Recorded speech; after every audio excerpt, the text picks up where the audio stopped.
Good morning, students. Today we are going to discuss Bangalore University subject strategic management, unit number 4, implementation of strategy, session number 47, operational and personnel dimensions of functional plans and policies. So in the last class we had a discussion on financial and marketing dimensions of plans and policies. Now we are going to discuss two more functional areas of management, that is the operational functional area and the human resource area. Preparation of plans and policies are important in these two areas also to reach the organizational objectives. Operational implementation is adopted by the organization to achieve organizational effectiveness. See, in operational effectiveness, we may have good coordination, less repairs, less maintenance, production is more, output is more, less wastages, pilferages, damages, then proper keen observation and monitoring of quality.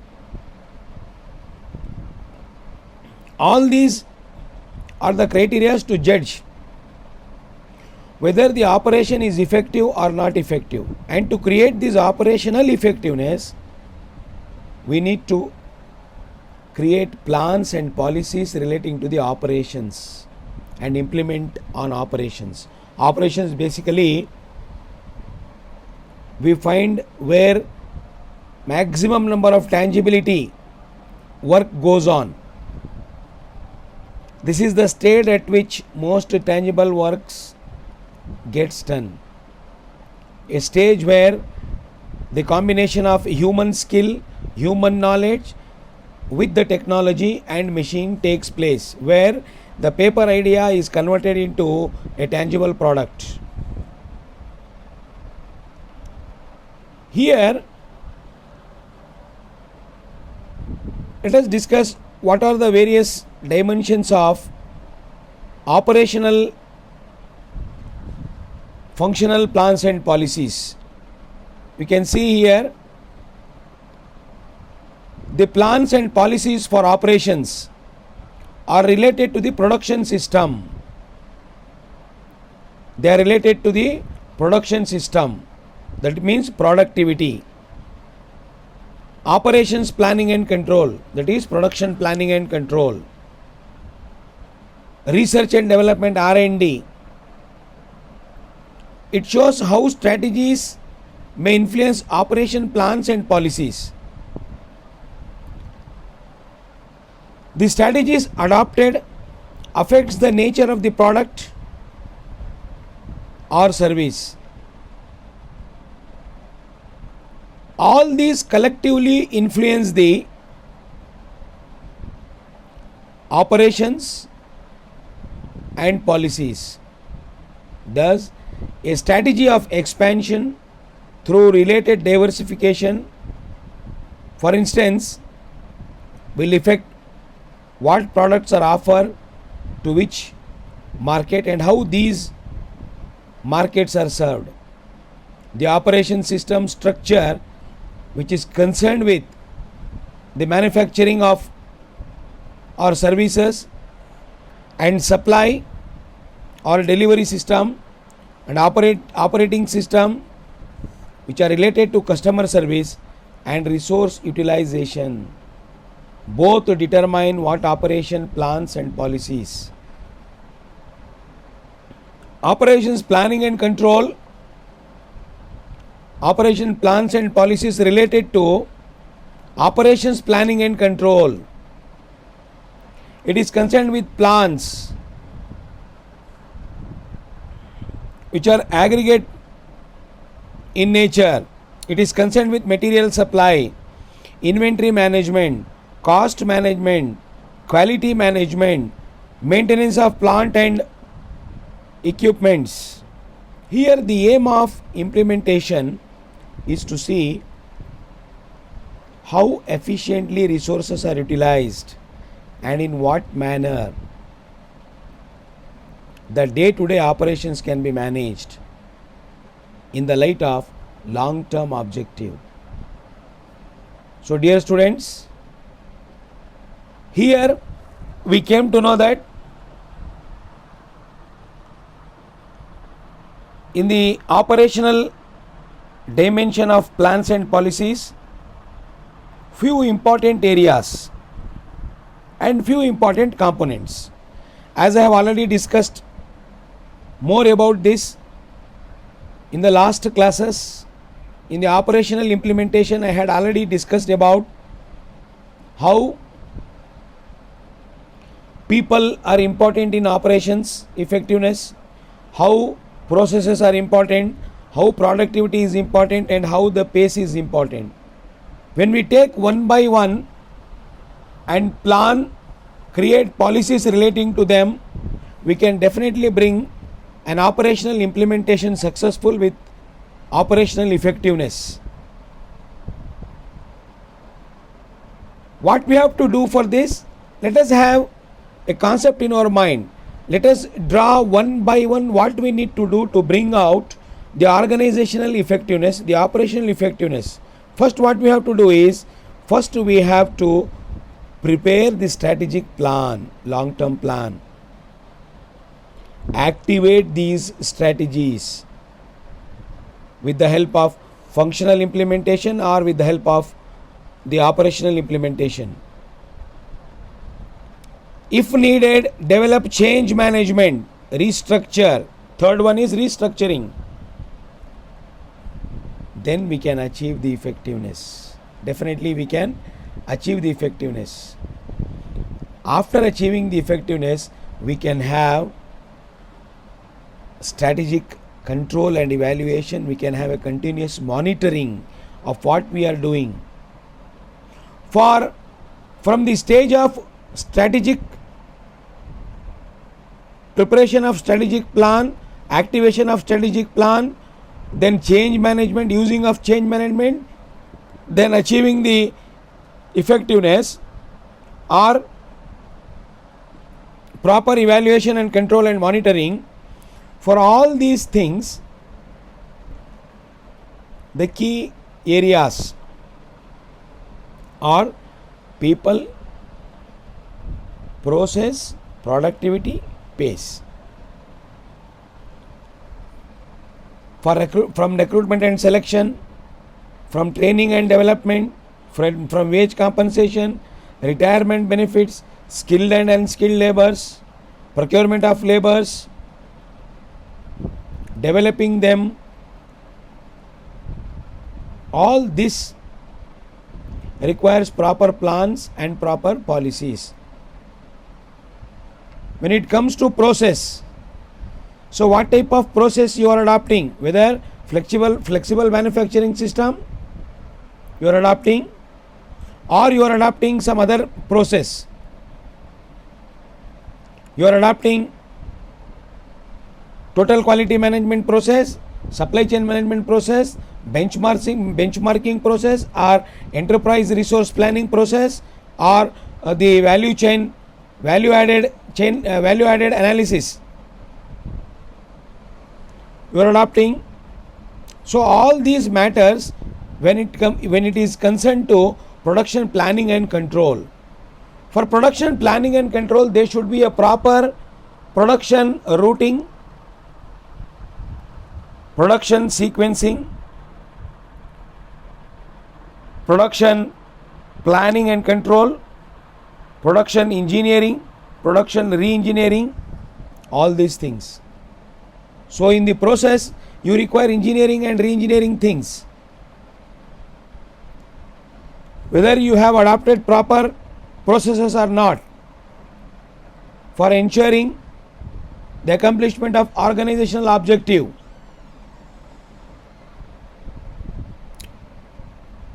So likewise, see, in order to reach the target of the company, the process that a company uses need to have proper plan and policy. Then when it comes to the next concept, that is productivity. In productivity, what type of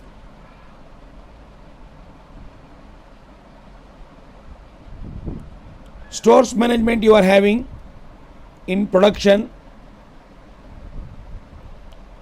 what type of storage technique you are adopting, inventory control technique you are adopting for storing raw material, for storing work in progress, and for storing the finished goods. What techniques you have adopted, which are the qualitative and quantitative techniques that you have adopted for that. How much time it is required to clear the present stock of raw material or work in progress. What is the average production cycle you making use of, the time cycle you are making use to convert raw material into finished goods. What is the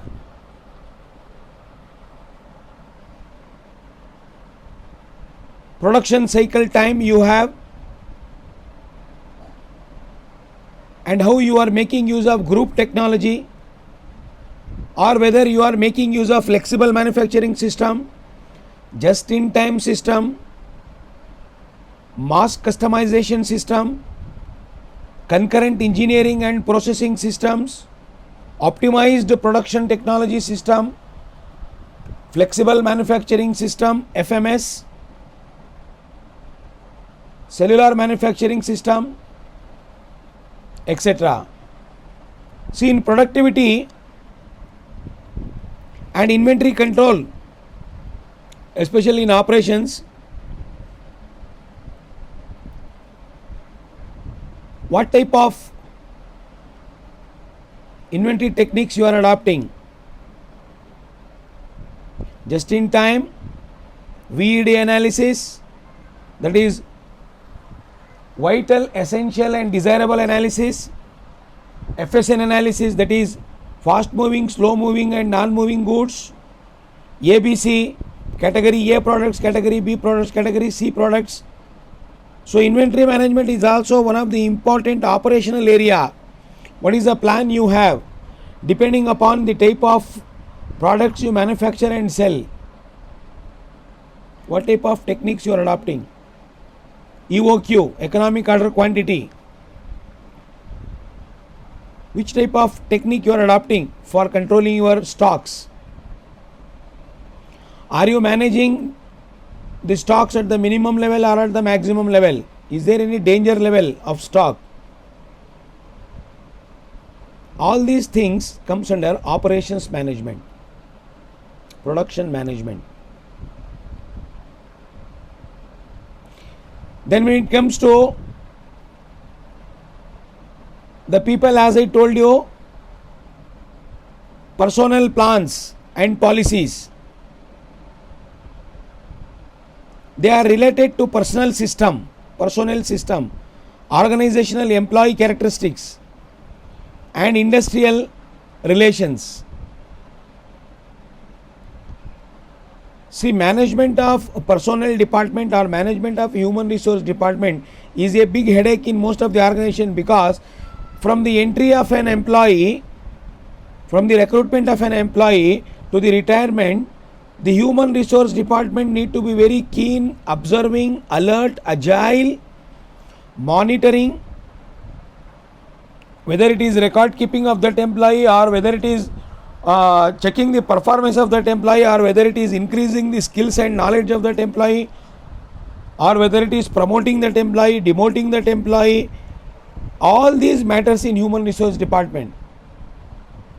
And that too, all human resources are not at the same level, either in knowledge or in position. Different jobs or different units in the organization require different job specifications, job descriptions. So depending upon them, the human resource department need to adopt its strategies. Strategic recruitment and selection, performance management, appraisal, performance appraisal, training and development of those employees, performance appraisal and retention management of those employees. So all these things becomes important in personnel plans. The personnel plans are important because human resources are important. Here, to judge the loyalty of the workers who work in an organization, to judge the honesty of workers, they are all non-financial parameters. See how one can judge the financially judge the absenteeism? It's not possible. How one can judge the goodwill of an organization in terms of its skill labor? It is not, it's a non-financial parameter. So, socially responsible behavior, reputation, ethical conduct of workers, discipline of workers, all these corporate etiquettes of workers, all these matters when it comes to personnel plans and policies. The personnel plans and policies need to be prepared keeping in mind that the human resources who work in an organization, they are from different backgrounds, they belong to different backgrounds, they belong to different cultures, they belong to different beliefs. Okay, someone is tall, someone is short, someone is black, someone is white. So someone is short tempered, someone is smiling, someone needs more explanation to work, someone needs less explanation to work, someone quickly grasps with reasoning, someone does not quickly grasp with reasoning, someone needs training, someone does not need training, someone has a particular skill of executing a particular problem, troubleshooting a particular problem, someone needs some sort of instruction. There are X category of workers, there are Y category of workers, some are extrovert, some are introvert. All these types of human qualities you can find in one roof, in one organization. So management of these people, we keeping in mind all these factors, one should prepare the proper plans and policies which can guide them towards the right path. All of them should reach to the right path, that is the attainment of organizational objective through this strategy of preparing plans. So when it comes to the implementation of plans and policies in operations and personnel dimension of functional plans, I had already discussed about this topic in operational implementation in detail, wherein I had a discussion on people, process, productivity and pace in detail. You can refer to that video also. In operational implementation, in functional implementation also I had a discussion on marketing and finance function. In human resources, personnel plans and policies also I had discussed earlier. So at the end of this session I have given you some multiple choice questions. Please refer the earlier videos as well as this video and try to answer those multiple choice questions. If you are not able to understand or have got any doubt to be clarified, feel free to call me and get it clarified. So I have also given the study material. You can go through the study material. In case you find even more better examples, log into the online and offline sources of material, study material. You can collect that material, you can incorporate that material here in these notes. You can gain more knowledge, you can increase your knowledge, help your friends also. So in the next class we will be meeting with the next session. Till then, stay home, stay safe, take care.